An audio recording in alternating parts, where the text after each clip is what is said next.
तो आज हम देखेंगे today lecture content. Today lecture content हम देखेंगे चैप्टर चैप्टर चैप्टर यहाँ पे देखेंगे ओप्स ठीक है। तो ओप्स चैप्टर है, इसका लॉन्ग फॉर्म है ऑब्जेक्ट ओरिएंटेड प्रोग्रामिंग सिस्टम इसको कहा जाता है। तो अभी हम देखेंगे ओप्स कंसेप्ट पाइथन के अंदर किस तरीके से यूज़ किए जाते हैं। तो सबसे हम देखेंगे पहला ओप्स कंसेप्ट है एनकैप्सुलेशन ठीक है। एनकैप्सुलेशन, अब एनकैप्सुलेशन का मतलब ये होता है कि हमारे पास जो भी ऑब्जेक्ट होता है, उस मतलब ऑब्जेक्ट ओरिएंटेड प्रोग्रामिंग सिस्टम होता है ठीक है। तो जो भी ऑब्जेक्ट्स होता है क्योंकि हम जो भी प्रॉब्लम सॉल्व करते हैं वो ऑब्जेक्ट के फॉर्म में यहाँ पे हम प्रॉब्लम को डिस्क्राइब करते हैं और प्रॉब्लम को सॉल्व करते हैं यहाँ पे ऑब्जेक्ट ओरिएंटेड वे से। तो यहाँ पे क्या होता है कि हमारे रियल लाइफ में जैसे ऑब्जेक्ट होते हैं, जैसे कोई भी ऑब्जेक्ट होता है, जैसे पेन होता है, बॉटल होता है, कंप्यूटर होता है, ये ऑब्जेक्ट होता है। तो जो भी ऑब्जेक्ट होता है उसकी दो प्रॉपर्टीज़ होती है, मतलब उसकी दो चीज़ें होती है। एक होती है उसका एक डेटा होता है और एक होता है वो ऑब्जेक्ट क्या एक्शन परफॉर्म करता है ठीक है। तो वो ऑब्जेक्ट होता है। तो हमें प्रॉब्लम को ऑब्जेक्ट के फॉर्म में लेना पड़ता है और फिर उस ऑब्जेक्ट का इस्तेमाल करके हम कोड को रन करते हैं। तो इस तरीके की जो भी ऑब्जेक्ट प्रोग्रामिंग स्टाइल है उसी को कहा जाता है ओप्स प्रोग्रामिंग सिस्टम कहा जाता है ठीक है। तो उसमें से एक ऑब्जेक्ट ओरिएंटेड कॉन्सेप्ट है एनकैप्सुलेशन। अब एनकैप्सुलेशन का मतलब क्या होता है कि हम क्या करते हैं कि जो भी ऑब्जेक्ट हम बनाने जा रहे हैं उसका जो डेटा और मेथड एक क्लास के अंदर हम रखते हैं, एक यूनिट के अंदर रखते हैं, उसी को क्लास कहा जाता है ठीक है। और फिर उसका हम ऑब्जेक्ट बनाते हैं यहाँ पे। तो कैसे करते हैं, यहाँ पे सबसे पहले बात आती है एनकैप्सुलेटिंग की। तो यहाँ पे आता है क्लास ठीक है। तो क्लास, यहाँ पे क्लास का मतलब होता है इट इज़ अ ब्लूप्रिंट होता है, मतलब जो भी ऑब्जेक्ट हम बनाने जा रहे हैं उस ऑब्जेक्ट का क्या डेटा है और वो ऑब्जेक्ट क्या एक्शन परफॉर्म करने वाला है ये पहले से ही हम लिख देते हैं एक क्लास के अंदर और उसी को बोला जाता है क्लास बोला जाता है ठीक है। तो ये कैसे काम करता है ये अभी हम देखेंगे यहाँ पे। तो मैं राइट बटन क्लिक करूँगा यहाँ पे और राइट बटन क्लिक करके मैं यहाँ पे एक न्यू फोल्डर बनाऊँगा यहाँ पे ठीक है। जैसे उसको नाम दूंगा मैं फोल्डर को उप्स ठीक है। अब उप्स नाम दे दिया इसको। अभी मैं इसको क्या करूँगा, ओपन करूँगा, ओपन इन VS कोड के अंदर, ओपन इन VS कोड ठीक है। तो जैसे भी मैं इसको ओपन करूँगा VS कोड के अंदर तो मैं इस फोल्डर के अंदर अपना काम करना स्टार्ट कर दूँगा यहाँ पे ठीक है। तो यहाँ पे हम एक फ़ाइल बनाएंगे, यहाँ पे सिंपल फाइल है, यहाँ पे एक फ़ाइल बनाएंगे जैसे कि हम app.class.py पाइथन की फ़ाइल हमने यहाँ पे बना ली यहाँ पे ठीक है। अब ये फाइल हम बनाएंगे तो अभी मान लो कि मुझे क्या करना है, एक एम्प्लॉय नाम का एक ऑब्जेक्ट बनाना है एम्प्लॉय का। लेकिन ऑब्जेक्ट बनाने से पहले हमें पहले ऑब्जेक्ट कैसा होगा ये पहले हमें क्या करना है, डिफ़ाइन करना होता है।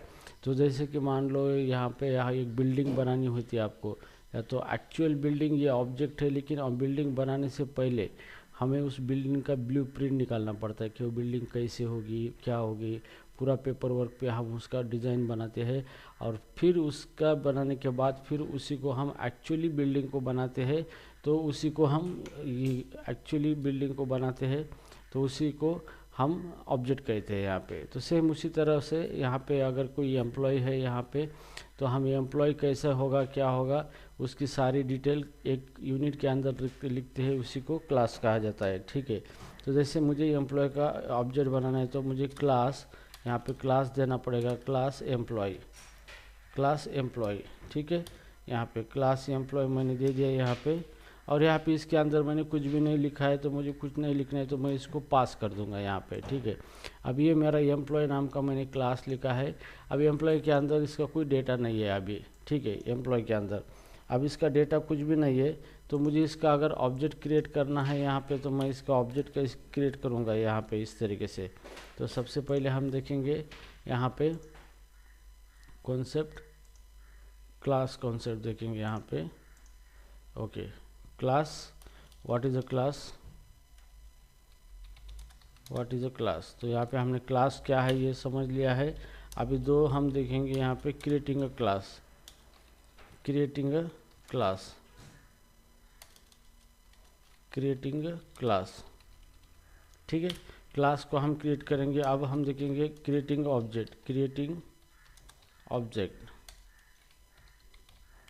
ऑब्जेक्ट, ठीक है। तो अभी हमने यहाँ पे सिर्फ एक क्लास बनाया है, उसके अंदर कोई कोड नहीं लिखा है, तो इसको हमें पास करना है, ठीक है। पास कर दिया हमने इसको, ठीक है। तो मुझे कोई ऑब्जेक्ट बनाना है यहाँ पे, तो मैं यहाँ पे obj लिखूँगा, वेरिएबल obj, और इज इक्वल टू, मैं ये क्लास जो है एम्प्लॉय, सिर्फ इस एम्प्लॉय को इस तरीके से कॉल करूँगा यहाँ पे क्लास को। यहाँ पे ये मेरा क्लास है, इसको मैंने क्लास कर दिया, तो ये क्या हो गया, ऑब्जेक्ट बन गया किसका, इस क्लास का। अब इस क्लास के अंदर जो भी चीज़ें हैं ये ऑब्जेक्ट के ज़रिए हम क्या कर सकते हैं, एक्सेस कर सकते हैं, ठीक है। लेकिन अभी फ़िलहाल इस ऑब्जेक्ट के अंदर कुछ भी नहीं है, क्योंकि हमने कुछ भी डेटा या मेथड यहाँ पे कोई लिखा नहीं है। तो ये जो सारी है ये पेरेंट क्लास की एट्रीब्यूट उसके अंदर आ रहे हैं यहाँ पे। लेकिन जब मैं इसको प्रिंट करूँगा यहाँ पे प्रिंट, और यहाँ पे obj करूँगा इस तरीके से, तो जैसे कंट्रोल S करूँगा मैं और इसको रन करूँगा यहाँ पे, तो रन करने के बाद यहाँ पे टर्मिनल पे यहाँ पे कुछ भी नहीं आया है। यहाँ पे सिर्फ इतना आया है कि एम्प्लॉय ये हमारा क्लास है और उसका ऑब्जेक्ट यहाँ पे बन चुका है, उसका मेमोरी लोकेशन आ चुका है यहाँ पे, ठीक है। तो अभी जो भी मेरा क्लास है, मेरे क्लास के अंदर यहाँ पे मुझे क्या करना है, यहाँ पे क्लास के अंदर मुझे एक मेथड लेनी है यहाँ पे, ओके। मतलब ये एम्प्लॉय क्या करेगा, खाना खाएगा, ठीक है। तो जैसे कि मैं एम्प्लॉय क्या क्या एक्शन परफॉर्म करेगा, ईटिंग के ऑप्शन परफॉर्म करेगा, ठीक है। तो यहाँ पे मेथड आएगा डिप ईट ईटिंग, ठीक है। तो ईटिंग नाम से ये मेथड है, और यहाँ पे सेल्फ मतलब इस मेथड को जो कॉल करेगा वो सेल्फ में आ जाएगा, मैं बाद में आपको बताऊंगा यहाँ पे। सो हियर ईटिंग, और यहाँ पे प्रिंट, और यहाँ पे मैसेज दे दूंगा एम्प्लॉय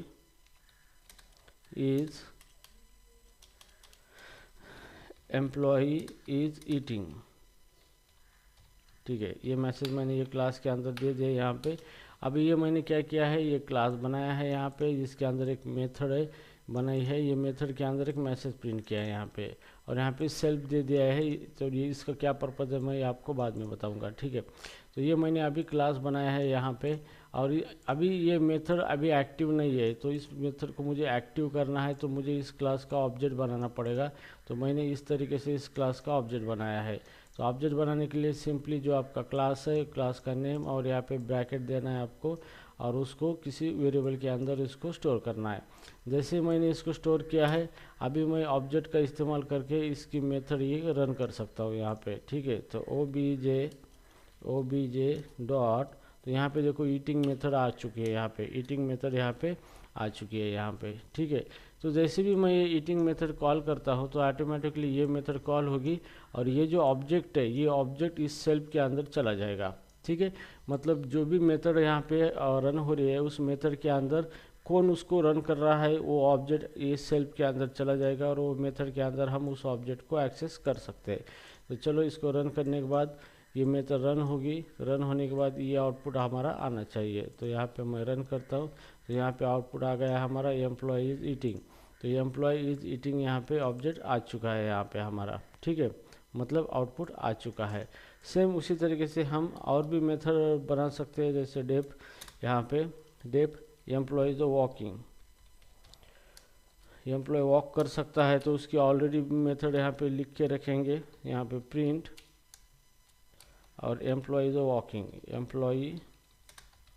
वॉकिंग, ओके। तो एम्प्लॉय इज वॉकिंग, इस तरीके से हमने ये दूसरा मेथड लिखा है, और ये पहला मेथड है। तो एम्प्लॉय ऑब्जेक्ट जो भी है, ये एम्प्लॉय ऑब्जेक्ट वो क्या क्या एक्शन परफॉर्म करेगा, वो ईटिंग करेगा, और वो क्या करेगा, वॉकिंग भी करेगा यहाँ पे, ठीक है। तो मैं दोनों एक्शन को रन करता हूँ। obj डॉट, यहाँ पे ईटिंग था, अब यहाँ पे वॉकिंग, उसका मेथड मैं कॉल कर रहा हूँ यहाँ पे, ठीक है। तो सिंपली हमने जो फंक्शन पढ़े थे, तो फंक्शन डायरेक्टली हम कॉल करते थे। अभी हम क्या कर रहे हैं, हम सारे फंक्शन को एक क्लास के अंदर रख रहे हैं, और उसका ऑब्जेक्ट बना के उसी ऑब्जेक्ट से हम उसको रन कर रहे हैं, ओके। तो यही कॉन्सेप्ट होता है ऑब्जेक्ट ओरिएंटेड में। मतलब आप एक यूनिट बनाते हो जिसको क्लास बोला जाता है, उसके अंदर आप क्या क्या मेथड है वो लिखी जाती है, कोड किया जाता है, और फिर उसका यहाँ पे हम ऑब्जेक्ट बनाते हैं, और ऑब्जेक्ट बनाने के बाद उस ऑब्जेक्ट का इस्तेमाल करके हम क्या कर सकते हैं, उसको इस मेथड को जो भी कोड लिखा है इसको हम क्या कर सकते हैं, रन कर सकते हैं, यूज़ कर सकते हैं इसको, ठीक है। तो विदाउट ऑब्जेक्ट हम इस कोड को रन नहीं कर सकते यहाँ पे, ठीक है।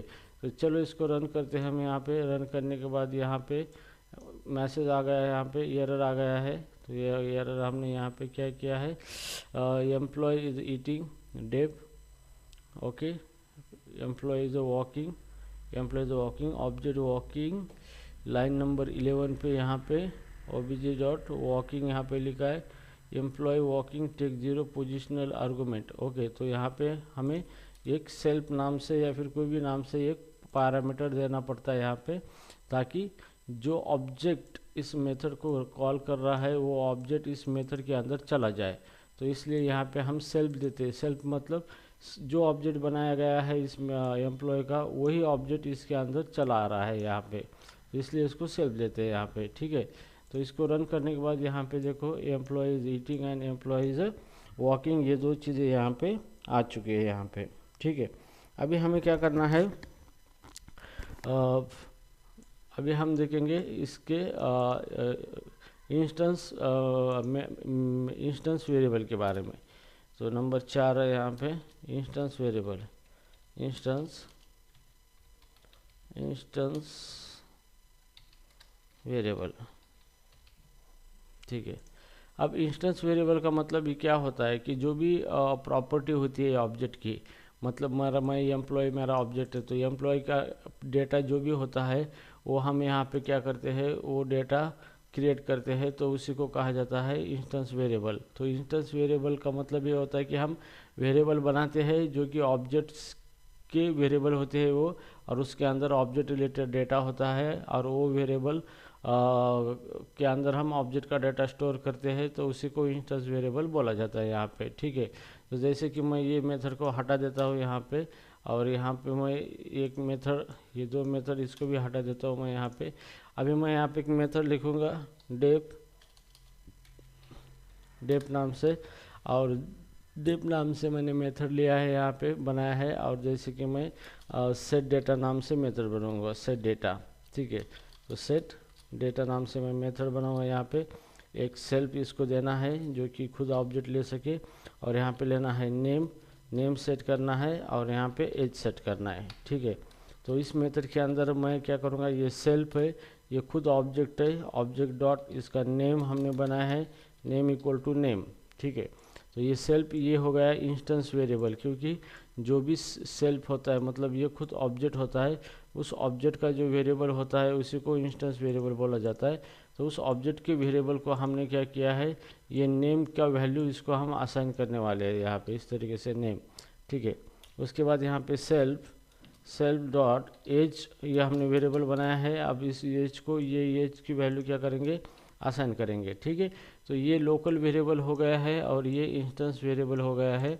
तो इंस्टेंस वेरिएबल का मतलब क्या होता है, वो खुद ऑब्जेक्ट से बिलोंग होता है, वो ऑब्जेक्ट का होता है यहाँ पे, ठीक है। तो ये हमने मेथड बना ली यहाँ पे, और यहाँ पे इसके अंदर 3 पैरामीटर लिए हैं। पहला कंपलसरी है ये, और बाकी नेम और ये यहाँ पे दिए यहाँ पे हमने, ठीक है। अभी दूसरा मेथड हम यहाँ पे देंगे डिस्प्ले डेटा, जैसे गेट डेटा नाम से यहाँ पे। अब गेट डेटा नाम से जो हमने बनाया है ये क्या करेगा, जो भी ऑब्जेक्ट की इंस्टेंस वेरिएबल है इसको प्रिंट करेगा यहाँ पे, ठीक है।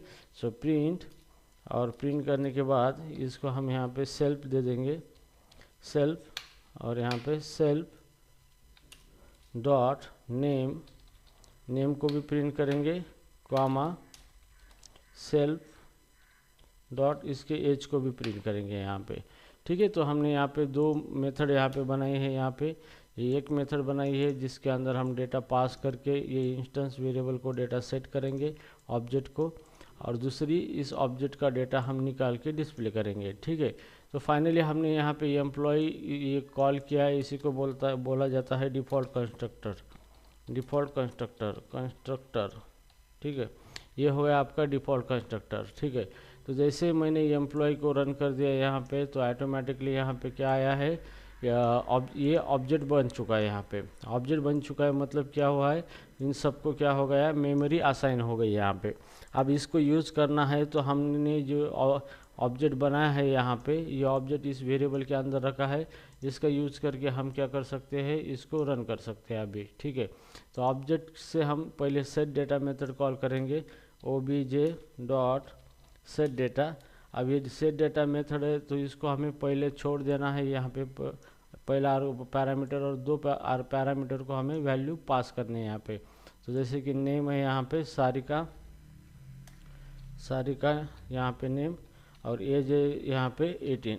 ठीक है, तो मैंने डेटा को सेट कर दिया है। तो जैसे भी ये मेथड कॉल होगी तो यहाँ पर आएगा, यहाँ पे नेम के अंदर नेम चला जाएगा, एज के अंदर एज चला जाएगा, और सेल्फ डॉट नेम मतलब ऑब्जेक्ट के नेम के अंदर नेम चला जाएगा, और ऑब्जेक्ट की एज के अंदर एज चला जाएगा यहाँ पे। ठीक है, अभी आपको डेटा डिस्प्ले करना है तो यहाँ पे आप डिस्प्ले कर सकते हो, यहाँ पे obj.getData।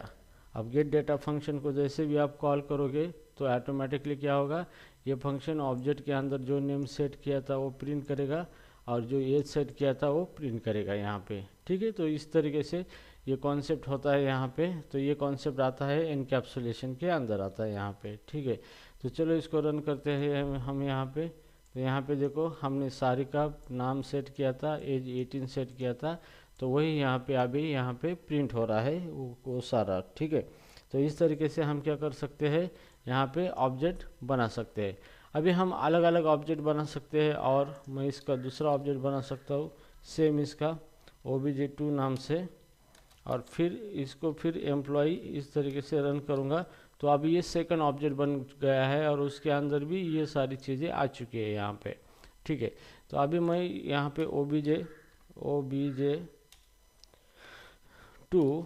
डॉट यहाँ पे obj2 dot set data method, यहाँ पे सेट डेटा को सेट करूँगा, जैसे आनंद नेम आनंद है, और एज है इसका 20। ठीक है, यहाँ पे इस तरीके से, और फिर जैसे भी ये रन होगा तो ऑटोमेटिकली ये आनंद वाला डेटा सेट होगा यहाँ पे, और ये सेल्फ ही है आनंद वाला जो ऑब्जेक्ट है ये ऑब्जेक्ट होगा सेल्फ। तो ये ऑब्जेक्ट होगा, उसके अंदर नेम के अंदर नेम चला जाएगा, एज के अंदर एज चला जाएगा। ठीक है, अभी आनंद का डेटा मुझे प्रिंट करना है तो इस मेथड को मुझे रन करना होगा यहाँ पे। ठीक है, तो जैसे कि obj2 डॉट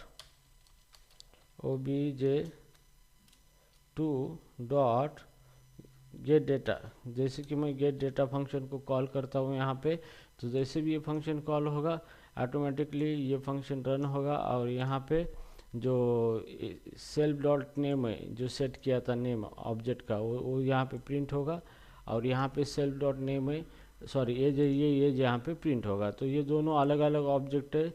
यहाँ पर एक बार कंस्ट्रक्टर कॉल किया तो ये एक ऑब्जेक्ट हो गया, और यहाँ पर एक कंस्ट्रक्टर कॉल कर दिया तो दूसरा ऑब्जेक्ट हो गया। लेकिन दोनों ऑब्जेक्ट के अंदर जो क्लास है इसके साथ दोनों ही मेथड दोनों ऑब्जेक्ट के अंदर अवेलेबल है यहाँ पे। ठीक है, तो अभी इसको मैं रन कर देता हूँ। जैसे रन करूँगा यहाँ पे सारिका 18 और आनंद 20 जो डेटा अलग अलग ऑब्जेक्ट के ज़रिए हमने सेट किया था वो डेटा यहाँ पे क्या होगा, प्रिंट हो जाएगा होगा आपको। ठीक है, तो इस तरीके से आप क्या कर सकते हो, क्लास बना सकते हो, और इस तरीके से इंस्टेंस वेरिएबल भी आप क्या कर सकते हो, क्रिएट कर सकते हो। ठीक है, अभी हम देखेंगे 5 नंबर कंस्ट्रक्टर। कंस्ट्रक्टर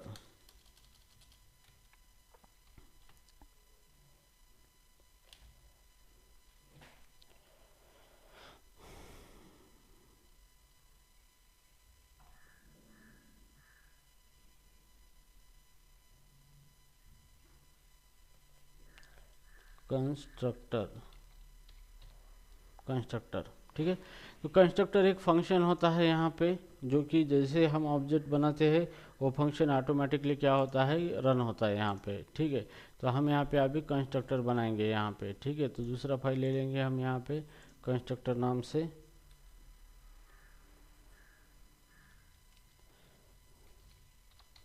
constructor.py नाम से दूसरा फाइल बनाया हमने यहाँ पे। ठीक है, तो सबसे पहले हमें क्लास बनाना है।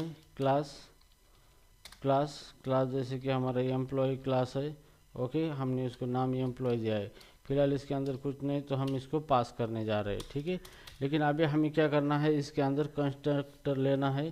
कंस्ट्रक्टर एक फंक्शन होता है जब भी हम ऑब्जेक्ट क्रिएट करते हैं तो फंक्शन ऑटोमेटिकली रन होता है। तो यहाँ पे डेफ और यहाँ पे इनिट यहाँ पे इनिट लिखा जाता है यहाँ पे, और ये हो गया आपका कंस्ट्रक्टर हो गया यहाँ पे, ठीक है।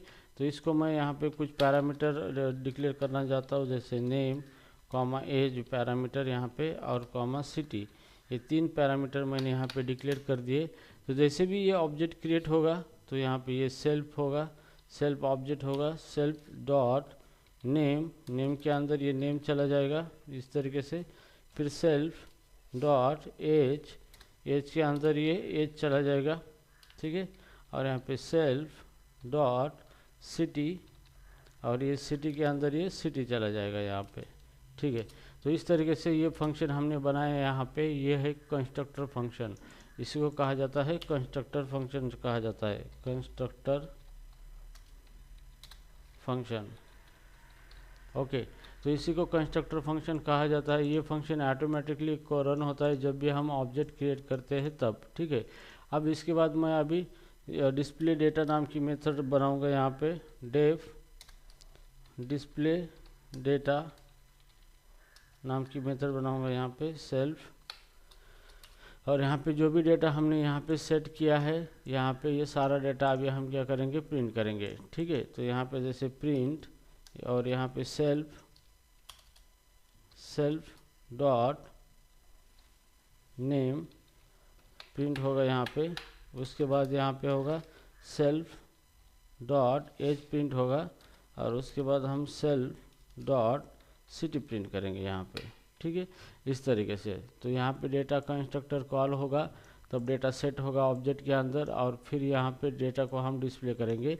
तो ये ऑलरेडी हम ब्लूप्रिंट बना के रख रहे हैं क्लास के अंदर, क्योंकि ये अभी सिर्फ कोड हमने बनाया है, ये अभी हम यूज़ नहीं कर सकते अभी, ये हम तभी यूज़ कर सकते हैं जब हम इसका ऑब्जेक्ट बनाएंगे, ठीक है। तो इसका ऑब्जेक्ट बनाना है तो हमें ये एम्प्लॉय नाम को कॉल करना पड़ेगा यहाँ पे।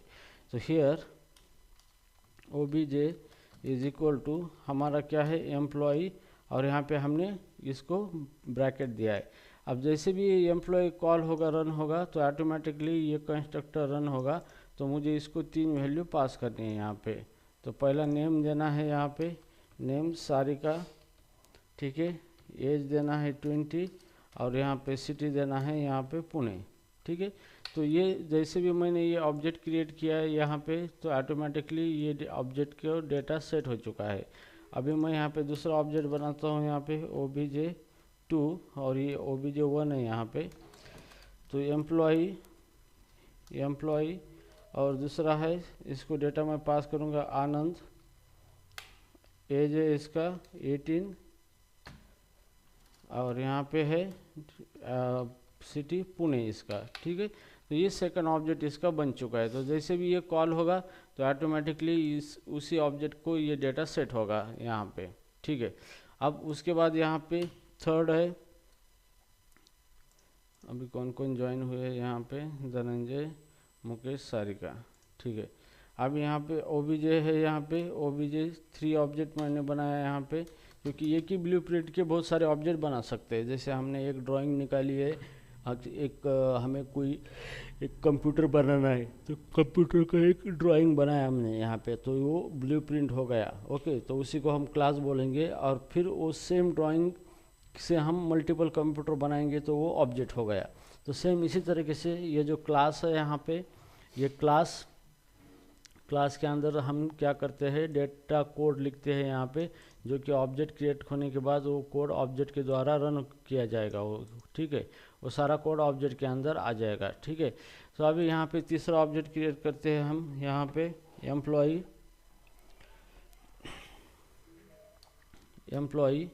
और एम्प्लॉय की यहाँ पे नाम देते हैं, जैसे कि मुकेश, यहाँ पे मुकेश, इसका एज है यहाँ पे जैसे कि 23 एज है यहाँ पे, और सिटी है यहाँ पे नासिक, ठीक है, नासिक सिटी यहाँ पे, ठीक है। तो ये मैंने 3 ऑब्जेक्ट यहाँ पे बनाए हैं यहाँ पे अलग अलग, और ये 3 ही ऑब्जेक्ट यहाँ पे सेपरेट मेमोरी क्रिएट हो गई है, और सबके लिए ये सेपरेट वेरिएबल बन चुके हैं अभी यहाँ पे सारे, ठीक है। अभी हम हर एक ऑब्जेक्ट को इस्तेमाल करके मैं डिस्प्ले मेथड कॉल करूँगा तो उसी ऑब्जेक्ट की डिटेल यहाँ पे प्रिंट हो जाएंगे। तो यहाँ पे सबसे पहले मैं obj1 कॉल करता हूँ यहाँ पे डॉट डिस्प्ले डेटा। तो यहाँ पे ऑब्जेक्ट 1 का डेटा डिस्प्ले होगा, यहाँ पे ऑब्जेक्ट 2 डॉट डिस्प्ले डेटा, तो ये ऑब्जेक्ट 2 का डेटा डिस्प्ले होगा, और ये ऑब्जेक्ट 3, और यहाँ पे ऑब्जेक्ट 3 डॉट डिस्प्ले डेटा, तो ये ऑब्जेक्ट 3 का डेटा डिस्प्ले हो जाएगा यहाँ पे। ठीक है, तो इस तरीके से क्या कर सकते हैं, हम मल्टीपल ऑब्जेक्ट बना सकते हैं, और वो ऑब्जेक्ट को जैसे बनाते वक्त ये फंक्शन कॉल होगा, उसी को कंस्ट्रक्टर फंक्शन बोलते हैं, और उसी टाइम हम उस फंक्शन को डेटा पास कर सकते हैं, ताकि हमारा ऑब्जेक्ट क्रिएट होते वक्त फुली उसके अंदर डेटा इनिशलाइज हो सके। ठीक है, और जैसे भी हम उसको प्रिंट कर रहे हैं डिस्प्ले फंक्शन कॉल करके, तो जिस ऑब्जेक्ट से हम प्रिंट कर रहे हैं उसके ऑब्जेक्ट से ऑब्जेक्ट का डेटा क्या होगा, प्रिंट होगा यहाँ पे। ठीक है, तो चलो मैं इसको रन करके देखता हूँ यहाँ पे। तो देखो सारिका आया है, आनंद आया है, मुकेश आया है। तो हमने यहाँ पे 3 ऑब्जेक्ट बनाए थे, और तीनों ऑब्जेक्ट का डेटा यहाँ पे अलग अलग तरीके से आ चुका है। तो this is concept called as a class and object, और ये हो गया आपका कंस्ट्रक्टर। तो इस तरीके से आप क्या कर सकते हो, कोई भी ऑब्जेक्ट बना सकते हो। उससे पहले आपको क्लास बनाना है, और उस क्लास के अंदर क्या कोड लिखना है आप लिख सकते हो, और फिर उसका ऑब्जेक्ट बना के आप उस कोड को कॉल कर सकते हो। तो इस तरीके की जो भी प्रोग्रामिंग है, इसी को कहा जाता है ऑब्जेक्ट ओरिएंटेड प्रोग्रामिंग, इसको कहा जाता है यहाँ पे। ओके,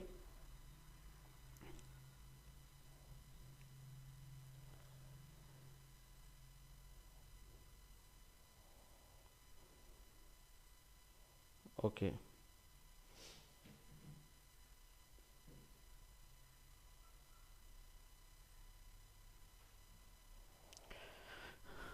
ठीक है, तो जो भी यहाँ पे सेल्फ देके हमने जो भी वेरिएबल कॉल किए हैं, यहाँ बनाए हैं, यहाँ पे इसी को इंस्टेंस वेरिएबल बोला जाता है।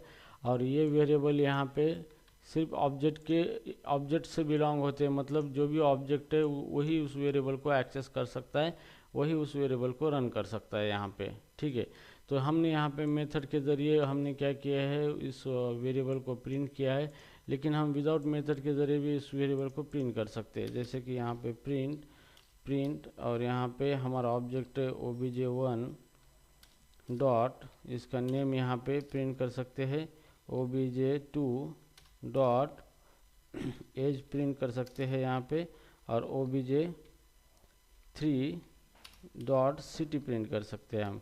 तो हम इस तरीके से भी प्रिंट कर सकते हैं यहाँ पे obj ऑब्जेक्ट यहाँ पे। तो जैसे कि हियर ऑब्जेक्ट 1 है यहाँ पे, ऑब्जेक्ट 1, और ये ऑब्जेक्ट 1 है यहाँ पे। ठीक है, तो ये ऑब्जेक्ट 2 है, 2 का नेम है ये, ऑब्जेक्ट 2 का एज है, और ऑब्जेक्ट 2 का सिटी है यहाँ पे। ठीक है, और फिर मैं इसको प्रिंट करूँगा ऑब्जेक्ट 3 की डिटेल्स। सो ऑब्जेक्ट 3 का एज है, और ऑब्जेक्ट 3 इज सिटी है यहाँ पे। ठीक है, तो जैसे भी हम इसको रन करूँगा यहाँ पे, तो देखो यहाँ पे आउटपुट में ये पहला फंक्शन के द्वारा कॉल किया गया था, और ये दूसरा हमने डायरेक्टली ऑब्जेक्ट का डेटा यहाँ पे प्रिंट किया है। ठीक है, तो ये जो भी डेटा है यहाँ पे, ये डेटा ऑब्जेक्ट का यहाँ पे प्रिंट हो चुका है। इसी को कहा जाता है इंस्टेंस वेरिएबल कहा जाता है, जो कि ऑब्जेक्ट का यूज़ करके हम उसको कॉल कर सकते हैं, उसको एक्सेस कर सकते हैं ऑब्जेक्ट का यूज़ करके। तो वो जो वेरिएबल होते हैं उसी को इंस्टेंस वेरिएबल कहा जाता है यहाँ पे। ओके, तो ये वेरिएबल टोटली ऑब्जेक्ट के होते हैं, ना कि ये क्लास के होते हैं। क्लास का और इसका कोई संबंध नहीं होता है यहाँ पे। ठीक है, तो क्लास के अंदर हम वो वेरिएबल बनाते हैं, ऑब्जेक्ट से बिलोंग वो जब बनाते हो तो वेरिएबल ऑब्जेक्ट के होते हैं यहाँ पे, और क्लास का इस्तेमाल करके हम सबको एक यूनिट में इस तरीके से ग्रुप करके रखते हैं, that is called as a class. ठीक है, अंडरस्टूड गाइज आप सबको। अभी हम देखेंगे यहाँ पे क्लास मेथड।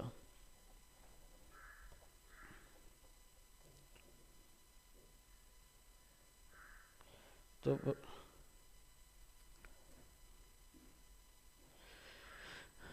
ठीक है, अभी हम देखेंगे क्लास एट्रीब्यूट।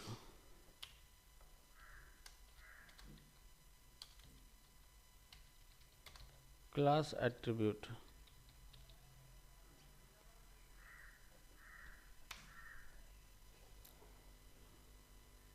ठीक है, क्लास एट्रीब्यूट। अब क्लास एट्रीब्यूट का मतलब ये होता है कि हम कोई भी वेरिएबल डिक्लेयर करते हैं तो वो क्लास का वेरिएबल होता है, सारे ऑब्जेक्ट के अंदर वो वेरिएबल शेयर होता है। और ऑब्जेक्ट का वेरिएबल होता है वो अब सारे ऑब्जेक्ट के अंदर शेयर नहीं होता है, वो स्पेसिफिक ऑब्जेक्ट का ही होता है। तो क्लास का जो वेरिएबल होता है उसी को हम क्लास एट्रीब्यूट बोलते हैं।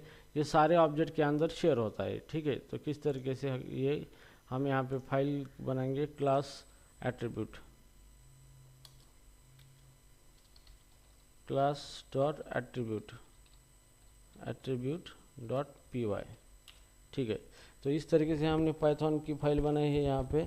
अभी मेरे पास एक क्लास है, क्लास जैसे हम एम्प्लॉय क्लास ले रहे हैं, एम्प्लॉय, ओके, एम्प्लॉय क्लास ले लिया मैंने। अब यहाँ पे मैं एक वेरिएबल डिक्लेयर कर देता हूँ, जैसे कि यहाँ पे स्पेसिस नाम से वेरिएबल डिक्लेयर किया है और इसको नाम दिया है मैंने यहाँ पे ह्यूमन, ठीक है, ह्यूमन नाम दिया है मैंने यहाँ पे, ओके। तो ये जो वेरिएबल है, ये वेरिएबल किसका हो गया है, ये क्लास का हो गया, मतलब इस वेरिएबल को कोई भी एक्सेस कर सकता है, कौन सा भी ऑब्जेक्ट इस क्लास का एक्सेस कर सकता है, ठीक है। तो इसको हम बोलते हैं क्लास वेरिएबल, क्लास एट्रीब्यूट, ठीक है। ये क्लास का एट्रीब्यूट हो गया है यहाँ पे। अब जैसे मुझे इसको प्रिंट करना है यहाँ पे, तो मैं क्या करूँगा, इसको प्रिंट करूँगा इस तरीके से, प्रिंट, और मैं इसको क्लास के नाम से ही प्रिंट कर सकता हूँ, एम्प्लॉय डॉट स्पेसिस, इस तरीके से क्लास के नाम से इसको प्रिंट कर सकता हूँ। तो जैसे भी ये रन होगा यहाँ पे, तो मैं इसको यहाँ पे, ये देखो ह्यूमन यहाँ पे प्रिंट हो गया। तो यहाँ पे मैंने कोई ऑब्जेक्ट नहीं क्रिएट किया है, यहाँ पे डायरेक्टली ये क्लास है, क्लास के नाम से ये वेरिएबल मैंने प्रिंट किया है यहाँ पे, ठीक है। तो इस तरीके के जो वेरिएबल आप डिक्लेयर करते हो क्लास के अंदर, तो वेरिएबल को ऑब्जेक्ट की कोई ज़रूरत नहीं होती, डायरेक्टली क्लास के नाम से वेरिएबल कॉल होते हैं, रन होते हैं यहाँ पे। और ये वेरिएबल एक ही बार बनता है एक क्लास के लिए, ठीक है। लेकिन आप इसको ऑब्जेक्ट के ज़रिए भी कॉल कर सकते हैं। मानो कि मैं यहाँ पे ऑब्जेक्ट बनाता हूँ, यहाँ पे obj is equal to employee, मैं ये कंस्ट्रक्टर इसको कॉल कर देता हूँ यहाँ पे, और यहाँ पे प्रिंट करूँगा, प्रिंट obj डॉट स्पेसिस, ठीक है। इस तरीके से मैं इसको कॉल करूँगा ऑब्जेक्ट का इस्तेमाल करके भी, फिर भी ये कॉल हो जाएगा, एक्सेसिबल हो जाएगा। तो 2 बार ह्यूमन नाम यहाँ पे आया है यहाँ पे, ठीक है। तो इस तरीके से आप ये क्लास वेरिएबल भी आप लिख सकते हो, इसी को क्लास एट्रीब्यूट भी कहा जाता है यहाँ पे, ठीक है। सो अभी हम इसके अंदर देखेंगे यहाँ पे क्लास मेथड। अंडरस्टूड कंसेप्ट समझ में आ रहा है सबको, क्या कंसेप्ट चल रहा है यहाँ पे? Yes sir. ओके, अब हम देखेंगे 7 क्लास मेथड।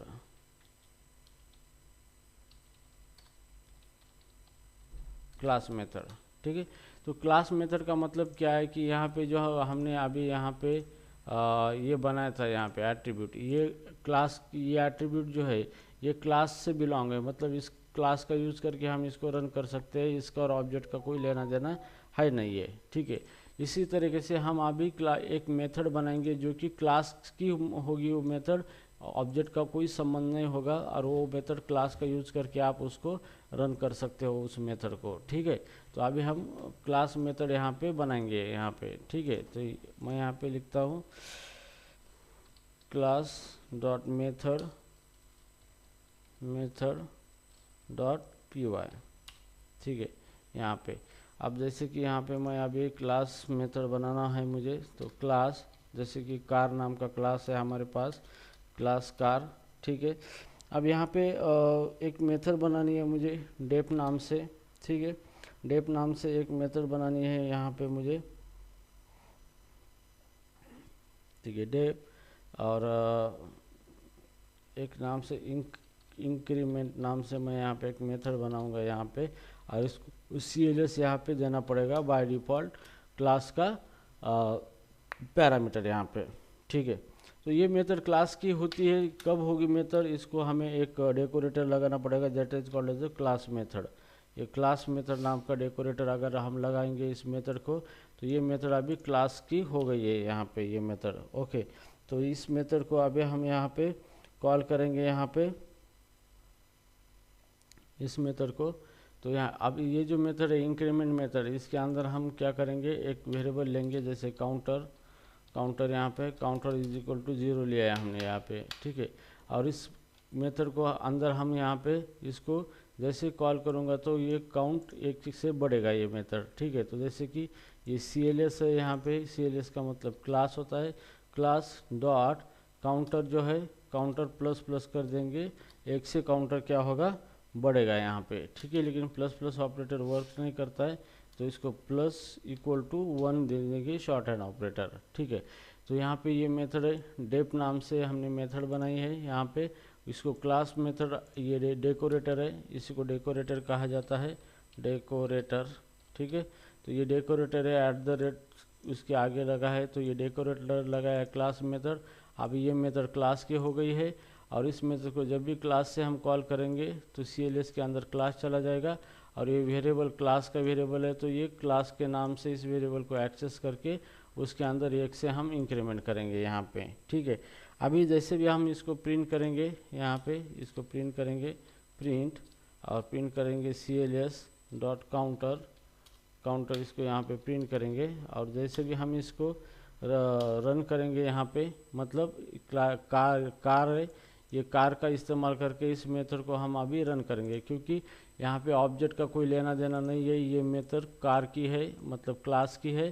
तो यहाँ पे दो जो भी डेटा होता है ऑब्जेक्ट के अंदर, मेथड या एट्रीब्यूट, तो एक तो ऑब्जेक्ट से बिलोंग होता है, या तो फिर वो इससे क्या बोलते हैं, क्लास से बिलोंग होता है ये, ओके, दोनों में से। तो जो भी ये क्लास मेथड हमने लगाई है, तो ये क्लास से बिलोंग है, मतलब इसका ओनर कौन है, क्लास है। तो ये क्लास का यूज़ करके हम इसको क्या कर सकते हैं, रन कर सकते हैं। यहाँ पे और ऑब्जेक्ट का कोई लेना देना नहीं है यहाँ पे, ठीक है। तो अभी हमें ऑब्जेक्ट क्रिएट करने की कोई ज़रूरत नहीं है, डायरेक्टली हम यहाँ पे ले लेंगे कार हमारा क्लास है, कार डॉट इसकी मेथड है इंक्रीमेंट, इस मेथड को हम इस तरीके से रन करेंगे यहाँ पे, ठीक है। अब ये जो car dot increment method run होगा, तो ऑटोमेटिकली ये क्लास का मेथड रन होगा, और ये कार जो क्लास है, ये क्लास इसके अंदर चला जाएगा, ओके। फिर हम क्लास डॉट काउंटर +1 करेंगे, मतलब इस क्लास का ये काउंटर वेरिएबल हम एक्सेस करेंगे, उसके अंदर +1 करेंगे, और यहाँ पे इसको प्रिंट करेंगे। लेकिन काउंटर को प्रिंट करना है तो क्लास का नेम चाहिए, इसलिए हम इसको CLS लगाएंगे यहाँ पे, ठीक है। तो अभी हम इसको रन करेंगे, तो जैसे मैं रन करूँगा यहाँ पे काउंटर 1 से बढ़ चुका है यहाँ पे, ठीक है। तो मैं इसको बार बार कॉल करूँगा तो बार बार काउंटर बढ़ेगा यहाँ पे, ठीक है। मैं 5 बार दे दूंगा तो यहाँ पे काउंटर 5 बार बढ़ेगा, 1 2 3 4 5, तो 5 टर्म क्या होगा, हमारा काउंटर क्या होगा, बढ़ जाएगा यहाँ पे। तो इस तरीके की जो भी मेथड होती है, इस मेथड को क्लास मेथड कहा जाता है, मतलब ये मेथड क्लास के द्वारा रन की जाती है यहाँ पे। लेकिन इस मेथड को ऑब्जेक्ट के द्वारा भी हम रन कर सकते हैं, कोई दिक्कत नहीं है यहाँ पे। जैसे कि हम यहाँ पे OBJ बनाएंगे, और यहाँ पे कार हमारा क्या है, क्लास है यहाँ पे, और यहाँ पे OBJ डॉट इंक्रीमेंट, ये भी हम इसका यूज़ करके भी हम यहाँ पे क्या कर सकते हैं, बना सकते हैं, यहाँ पे कॉल कर सकते हैं। तो यहाँ पे देखो 6 टाइम रन हो चुका है, तो इसका मतलब क्लास के मेंबर है, हम ऑब्जेक्ट से रन कर सकते हैं, मतलब क्लास के जो भी मेंबर है हम वो ऑब्जेक्ट का इस्तेमाल करके उसको रन कर सकते हैं। लेकिन ऑब्जेक्ट के मेंबर जो है वो हम क्लास से रन नहीं कर सकते उसको, ठीक है। तो ये दोनों के बीच में डिफरेंस है। तो क्लास के जो भी मेंबर है यहाँ पे वो हम ऑब्जेक्ट का इस्तेमाल करके उसको रन कर सकते हैं, कोई दिक्कत नहीं है यहाँ पे, ठीक है।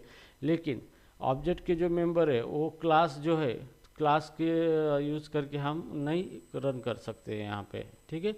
तो इस तरीके से ये पाइथन का ऑब्जेक्ट ओरिएंटेड कॉन्सेप्ट है यहाँ पे, जहाँ पे क्लास ऑब्जेक्ट इस तरीके से काम करते हैं यहाँ पे, ठीक है। तो यहाँ पे हमने देखा है क्लास मेथड जो कि क्लास से बिलोंग की करती है, मतलब वो मेथड को सिर्फ क्लास ही क्या कर सकता है, रन कर सकता है यहाँ पे, ठीक है।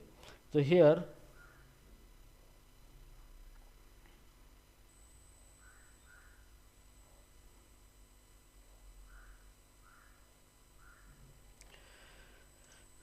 ठीक है, अभी हम देखेंगे स्टैटिक मेथड।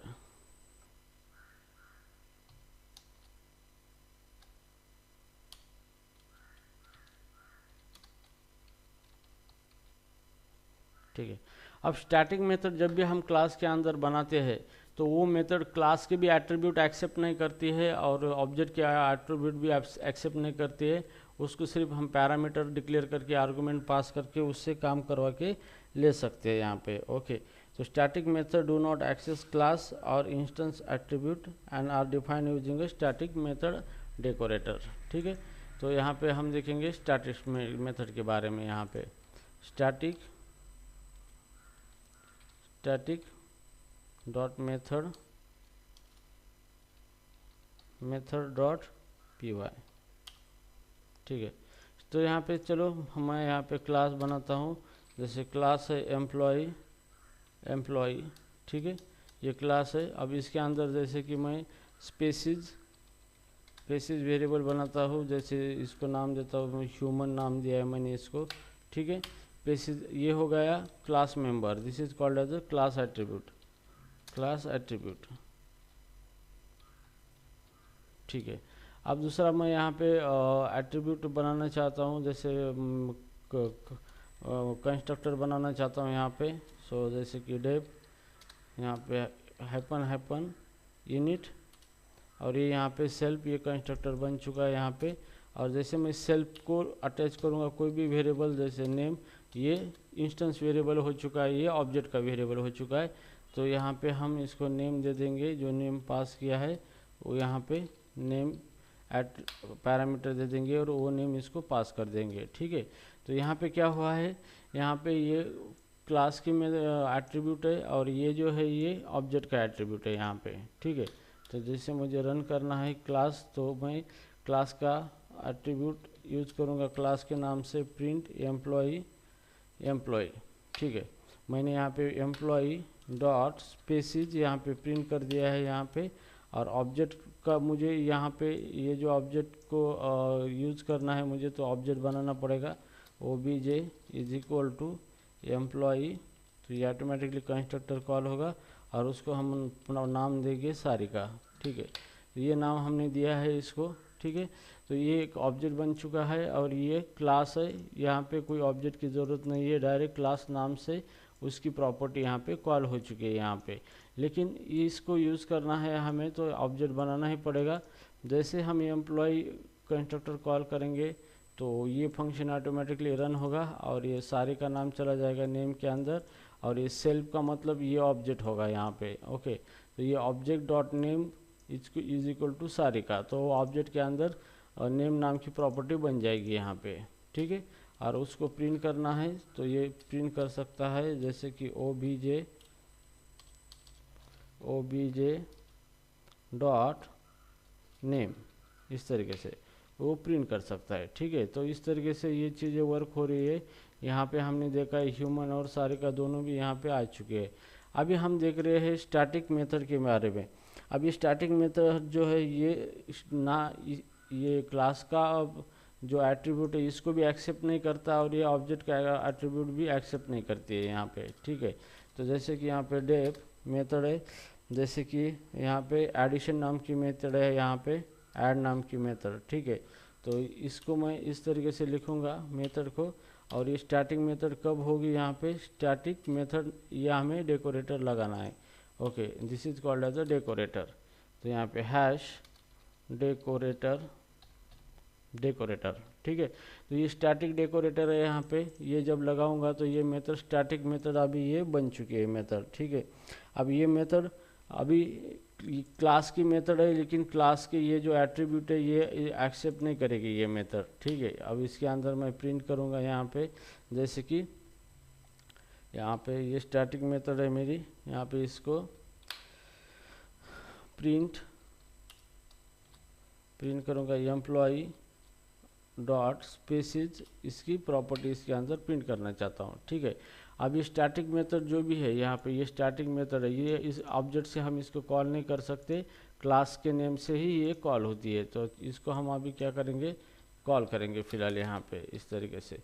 तो हमारा ऑब्जेक्ट का क्लास का नाम क्या है, एम्प्लॉई है यहाँ पे, एम्प्लॉई डॉट, और यहाँ पे ऐड मेथड हमने कॉल कर दिया यहाँ पे। ठीक है, तो चलो अभी इसका आउटपुट क्या आता है देखेंगे। तो जैसे रन करेंगे यहाँ पे, तो यहाँ पे ह्यूमन आउटपुट आ चुका है यहाँ पे। तो इसने डायरेक्टली यहाँ पे क्लास के नाम से हमने क्या किया है, स्पेसिस, इसको स्पेसिस जो है वेरिएबल इस मेथड के अंदर हमने ले लिया है, स्टैटिक मेथड के अंदर, ठीक है।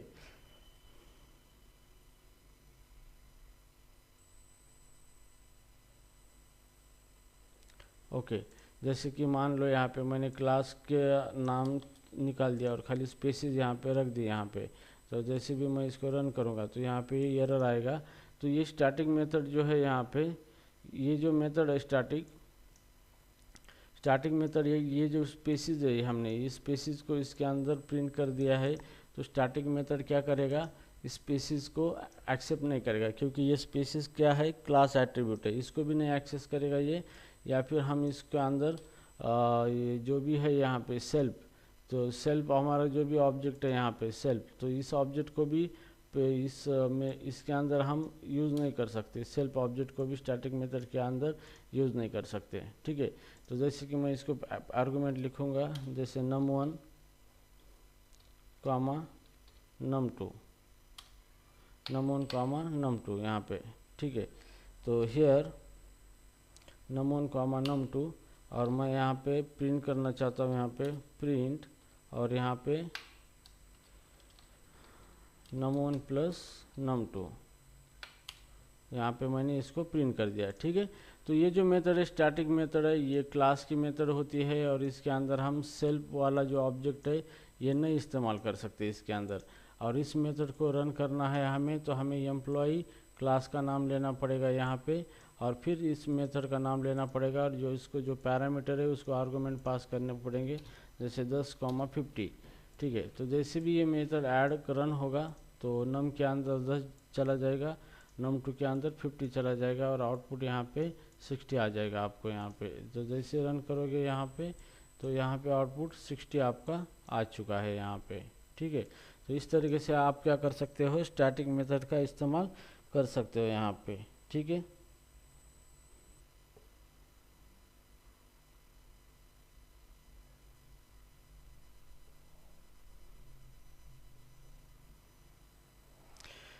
ओके, तो गाइज समझ में आ रहा है ये किस तरीके से ऑब्जेक्ट ओरिएंटेड प्रोग्रामिंग चल रही है हमारे यहाँ पे। Hello, yes sir. ओके, तो ठीक है, आज के लिए इतना ठीक है। Yes sir. क्या क्या आगे कंटिन्यू करना है? नहीं सर, बस हो गया आज के लिए, थोड़ी देर में कॉलेज भी जाना है मुझे। ठीक है, चलेगा। तो इसका पढ़ाई कीजिए। सारिका समझ में आया सारिका?